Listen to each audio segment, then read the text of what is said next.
Hello and welcome to another episode of Goal Time. You may or may not recognize today's guest, but if you're from my generation or around my generation, you definitely know his work. Shows like Zoom, Dateline, Sesame Street, and then there was a movie, Peter, Paul, and Mommy Too, featuring the group Peter, Paul, and Mary, of course. My guest is the Emmy Award winning producer, Mr. Bob Glover. Hi, Jim. Bob, thanks for coming. I'll give you $5 for that one. That was a good one. Yeah, no, well earned, my friend. Not everyone can say they're an Emmy Award winning producer. Yeah, okay. You know, I always qualify it though, and that's just me and my sort of pulling back. I have like 5 or 6 Emmys. They're all local. They're all New England Emmys. New England Emmys. I have 3 national nominations. Ooh. No national Emmys. But when you think about the number of associate producers, the number of producers that exist locally, it's a huge accomplishment. It's something to be extremely proud of. And then you think about all of the producers nationwide, even to be considered or nominated, I think you be less humble. I mean, that's a hell of an accomplishment. Yeah, dude, I'm bad. There you go. There you go. I love it. We have to celebrate some moments every now and then, right? So I want to dive into it. I mean, I'm sure a lot of people out there think about the world of media and radio and television as, wow, what an exciting way to have a vocation and a career. I'm sure just like every other industry, it has its amazing highs and some lows. So let's go through your journey. Where did you originally get the idea that you were interested in media or audiovisual? Did it come from a club in junior high school, or where did the genesis come from? I was going through some old paper a few months ago, and I found a piece of plastic, a newspaper embossed in a piece of plastic, something my mother had saved. Okay. When I was a Cub Scout, back in Far Rockaway, New York, in 19 something. There's a picture of me with a fake TV camera. Okay. I'm a cameraman, you know, in this Cub Scout setup. I'm a cameraman holding, faking. So you could argue that, okay, maybe that was the genesis of it. Okay. Yeah, but that's the first evidence. It's just curious about that. But the first time I sort of said, oh, this is what I'd like to do, was when I was working at the Museum of Science. Doing the spooky demonstration, the owl demonstration, the snake demonstrations, and all that. I'm preparing to be a science teacher at this point, okay? And a young woman from BU School of Public Communications approaches me after a demo and says, I'm doing for my graduate project, I'm doing a children's program, and I want you to be the talent. Wow. All right. Okay. So I said, okay, yeah, sure. So my first experience was working with her up and down Commonwealth Ave, sniffing flowers and talking to the camera, and that's when I said, yes, this is the good stuff. You got bit by the bug. Wow. On the other side of the camera as the personality. As the host. Right. Yeah. I mean, when I first stepped into television, I was the host. Right. And was this just came from natural personality, and were you an extrovert and just? I was never an extrovert, but I was real comfortable in front of people. Yeah.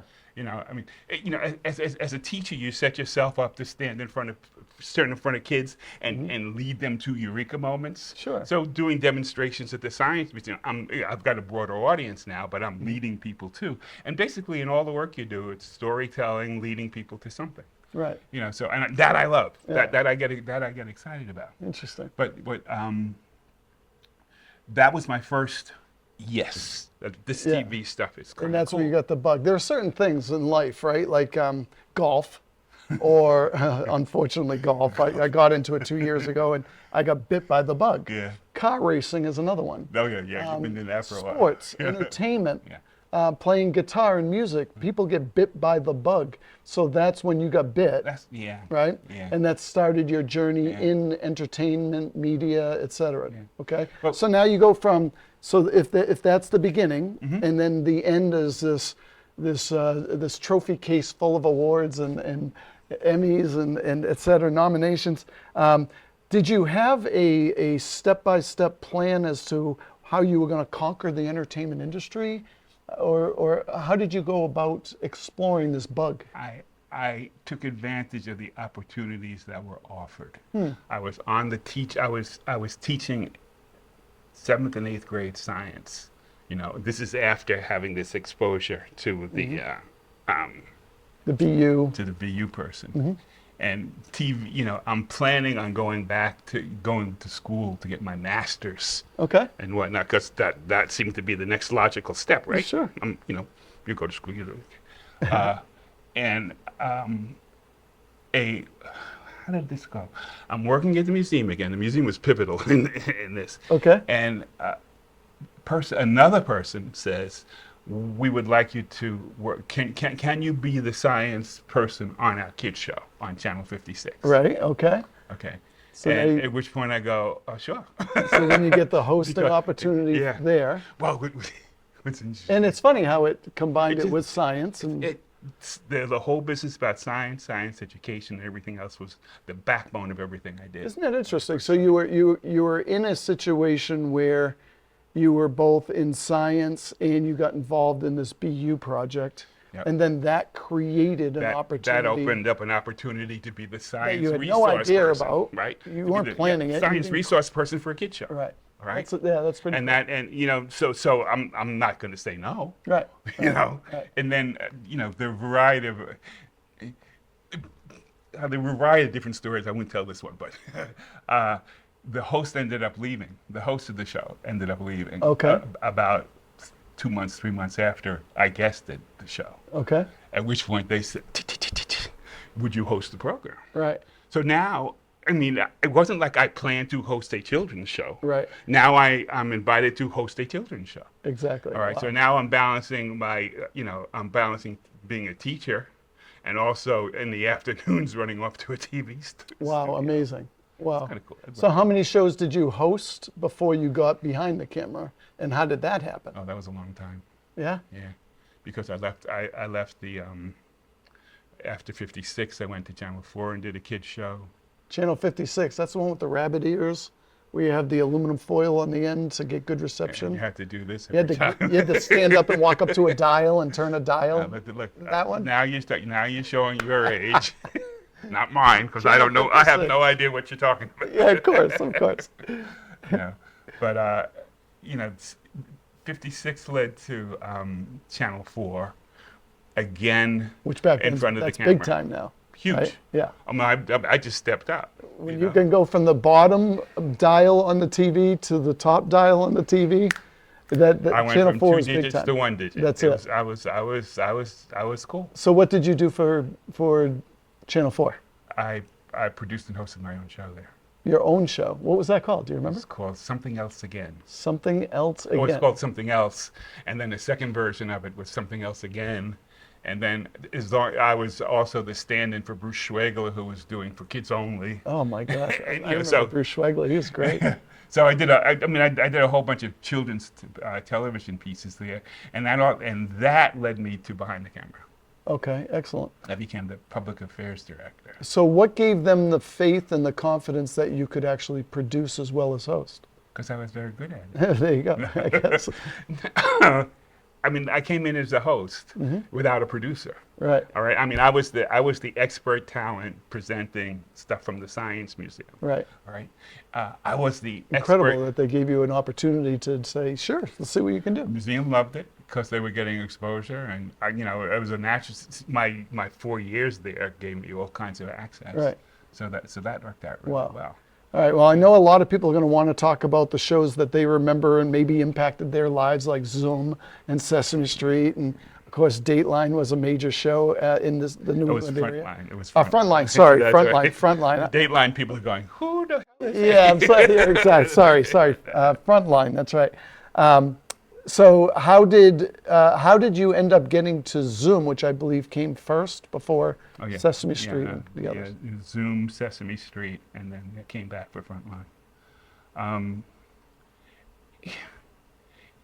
You start out with a cartoon show that you bring a lot of live demo to at 56. Okay. And then you end up with, you're able to create a children's program on Channel 4 that is more content and less less cartoon. Got it. And you start to develop your network in the Boston industry, and then you hear about the associate producer's job at GBH on Zoom opening up. Wow. Okay. So now you have all of these education and children's television credentials, so you go knocking on the door. Right. And now you've got experience. And I got lucky. And you have relationships Yeah. you've developed. Yeah. So what you were saying from the beginning when I said, most of the time when people set a goal, Yeah. they have a goal in mind, they have a dream, they do goal setting and they figure out the best way to get there, and there's this plan and you're executing plan. I wish my life was that. Right? It sounds like what you're saying is you put yourself in a place, you gave it your all, you succeeded, Yeah. people noticed, Yes. gave you other opportunities. You met other people with similar interests who had the same drive and credentials as you. Other opportunities became available, and you were in that place, which provided you. I like the way you said that. Right? It's about building a credential and building a reputation Right. that attracts people of that with that interest in what you're doing to you, and that ultimately leads you into. Well, I think it's very important for all of us to understand, and one thing I want to get across to the viewers is that human beings are typically, they become what they're surrounded by or where they put themselves. If the average human being becomes what they're surrounded by, then put yourself where you ultimately want to go and let the universe do its magic, right? So if you surround yourself with knuckleheads, you're probably going to become a knucklehead, right? If you put yourself into a television environment, if you surround yourself with other associate producers, other hosts, and you give 100% of your effort and energy, and people are going to stand up and notice you, and then they want to help you, they want to support you, and then you're in that world, opportunities will come that you don't even know about. Yeah, and all you have to do is be generous with your time, and you have to pay attention to what's going on around you. Yeah. Okay. Keep your eyes on the periphery. It's about being, you have to be present. You step into a situation, you've grown, you're working on a reputation, you developed you developed this thing that's your, I don't want to say the word brand, but this is who you are. Sure. Okay. And now be generous and contribute to whatever you can, and people will find, they will find you. Now, in all honesty, I'm out of the business for a while, and it's changed tremendously, but I don't think those basics change a whole lot. Because as you're talking about it, I'm reflecting on my own past, and I'm thinking about, I didn't know I was going to be a business owner, and I didn't know I was going to train people. And then when I started training people, business owners wanted me to be their consultant and their advisor. And then I started to donate my time teaching kids how to set and achieve goals. Yeah. I didn't know I was going to author a book on the subject. And then I became an author of a book, and I did a keynote speech. And one of our mutual friends saw me and made me the host of a television show from Impossible. And now here I am hosting a show, and then I have this show, Goal Time. None of this was planned. So just be open to the opportunity and let the universe do its thing. And don't be so closed-minded that not to be able to receive what the universe is trying to put into your universe. I like it. Don't be a jerk. Give me more of that. I want to hear more of that. I can't say more than. Well, don't use other words, right? But I'm sure there's situations where some people were in the right position because of what their values were, their behaviors, how they treated others, prevented opportunities from coming to them. Well, here, when I say don't be a jerk, let's level that out a little bit. About being present. When you step into a situation and you're working on your skill set, and you're developing as what it is you want to be, you need to pay attention to the culture around you. Okay. All right? Because that culture is going to reward or ignore you. All right. And depending on who you are and what that culture's all about. Okay. Sure. Right. You know, so you need to pay attention to that, and you have to decide whether or not you're going to stay there and play that game. All right. Okay, makes sense.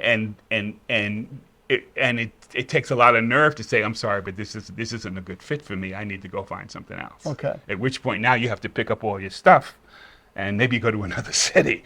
But you know, but that's about being present, being clear about what your value set is and what your skill set is, and then working it, so to speak. Right. I guess is the best way to say it. Yeah, yeah. Because And then aligning your own values with the right culture and the right people that you want to associate with. I mean, when I say also be generous with your time, I'm now hosting. I'm an associate producer on Zoom, and I have this little track record with hosting children's television.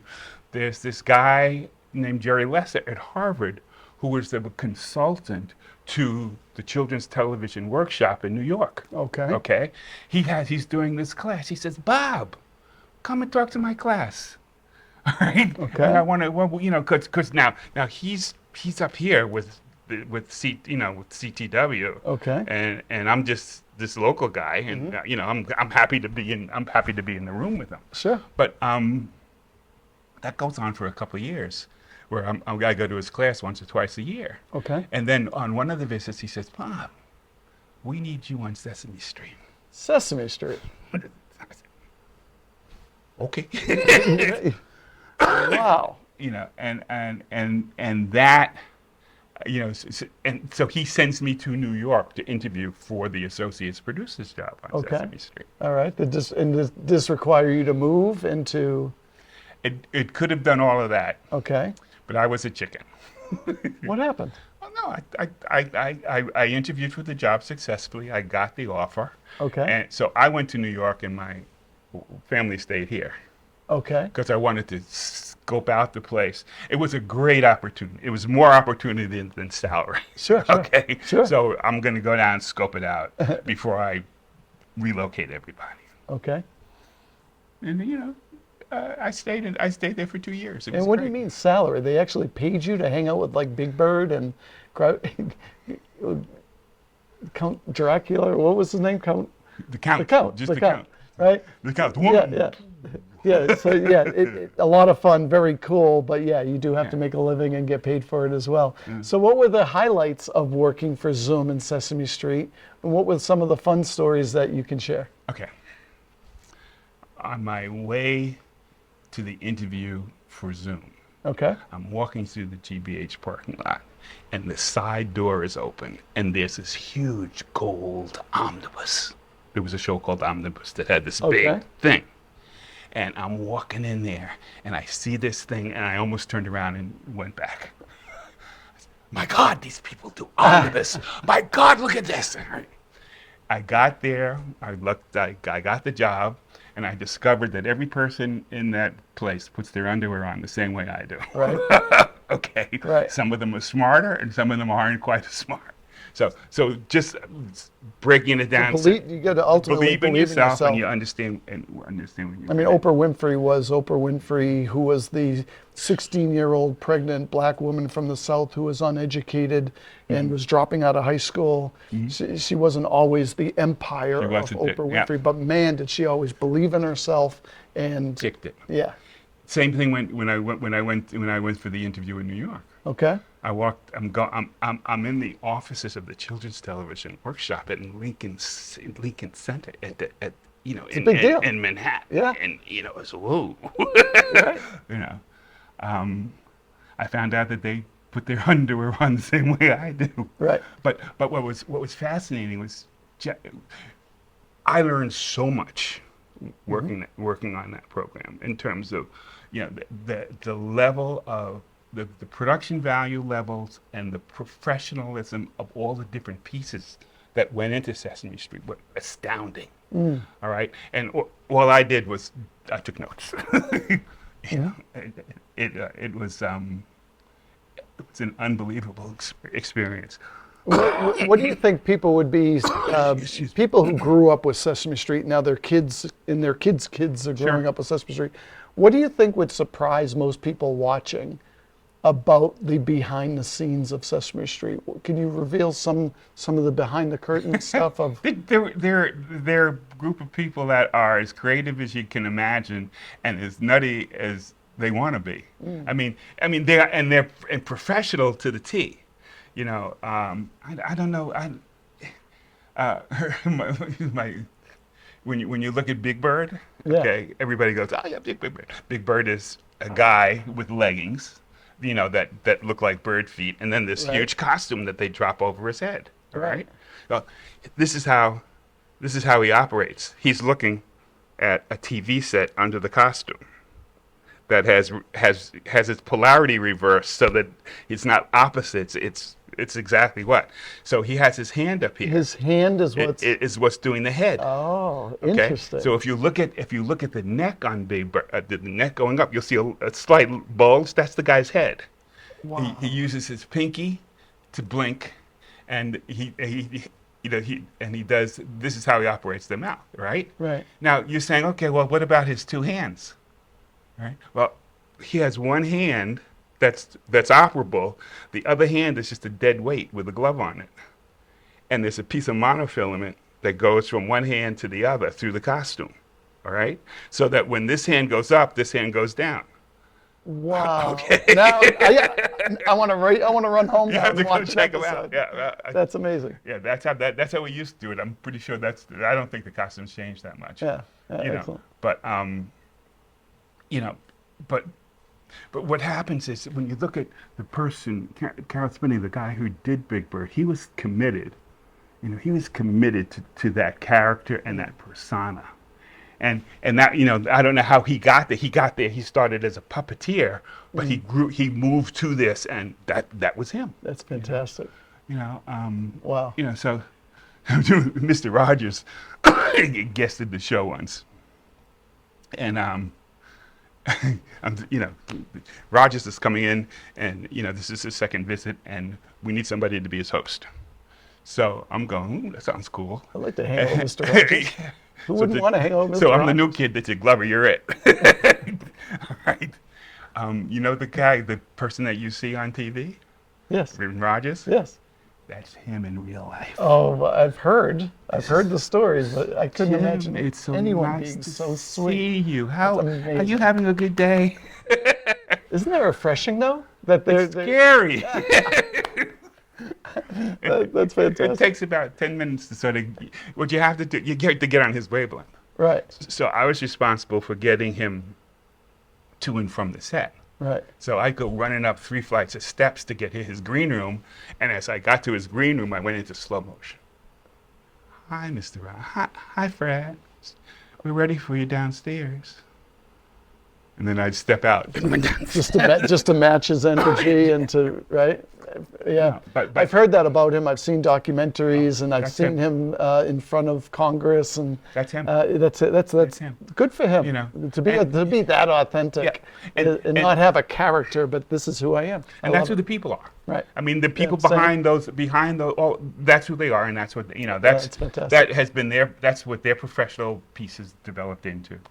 Excellent. You know, And Sesame Street always had celebrities and entertainers. And who else did you meet along the way? Some A-list people that our viewers might recognize. I don't know. I'm old. Well, you did the movie with Peter, Paul, and Mary. I did a PBS special with Peter, Paul, and Mary. Mm-hmm. It was their second one for PBS, so it was called Peter, Paul, and Mary had a baby, so it's Peter, Paul, and Mommy too. And Mommy too, right? That's where it came from. Yeah. In a wonderful theater in Brooklyn. And that was a whole new piece of business for me because I'm doing children's television, I'm doing Muppets, I'm doing some documentary and stuff Right. like that. This is music. This is music production at a whole different level. Wow. Yeah. You know. So I was more on the producer supervision side as a partner in the program. Okay. But woof, Interesting. Yeah. whole lot of stuff. What led to you leaving Sesame Street, and then what was the next store that opened for you? Leaving Sesame Street, I worked on it 1 year. Okay. Okay. Was not paying, well, I wasn't not paying to. I paid attention to the culture, and it was, I had, when I came in, skipped ahead of a couple of people. Oh, you skipped ahead of a couple people, which probably did not go well politically. And so everybody was kind and fine, but it was time for me to go. You were a threat. I wasn't even, I don't know, I wouldn't call myself a threat. I No? just, what the fit, what, you know, Yeah. what Okay. what was it, you know? All right. I mean, I had a ball, I got along with everybody and learned a heck of a lot. All right, so then how did the next door open for you? I was in Channel 2 said, we're starting a documentary series and we need somebody who can help manage it. Wow. And I said, well, in what capacity? Well, we need somebody to sort of sit on the budget and negotiate contracts. And I'm going, yeah, I can do that. Right. Yeah. I mean, at this point, I have a lot of production experience on a lot of different scale. Mm-hmm. So, you know, this is a different genre. People who were familiar with Bob. Right. So I came back from New York and did the first season of Frontline. All right. And that you know, the first season you're creating new processes. You're doing a whole lot of different stuff. Right. Right. But we did I can't remember, it was 21 or 24 hours Wow. of documentary Wow. Incredible. in 5 or 6 different countries in 18 months. Wow. Yeah. So I mean, It's an exciting career in a career that, like you said, you have to enjoy what you're doing, give your all, do your best, establish relationships, and wait for the next opportunity. But it's not like a typical corporate ladder. here's a question for you though. Yeah, yeah. Do you wait? This is I asked myself. Yeah. I managed to move from opportunity to opportunity. I was invited to most of them. Right. Okay. I didn't have to or didn't. I don't know which is better or not. I didn't go out there looking. All right. Those things all came to me. Wow. Would my career path have been different had I been more aggressive in the look? I don't know. It's interesting. Yeah, it's true. I'm done now, but you know. Well, you're not done now, and I know we have like 30 seconds left. Believe it or not. Really? Yeah, it goes by that quick. But what are you doing now? Because I know you go into a lot of our clients and help them with presentation skills and public speaking and storytelling. I'm storyteller. What are you most passionate about? I'm passionate about storytelling. And so how can you go into an organization? What can you help them do? I can help any organization tell the stories that are important to them. Okay, and literally. To which audience? Huh?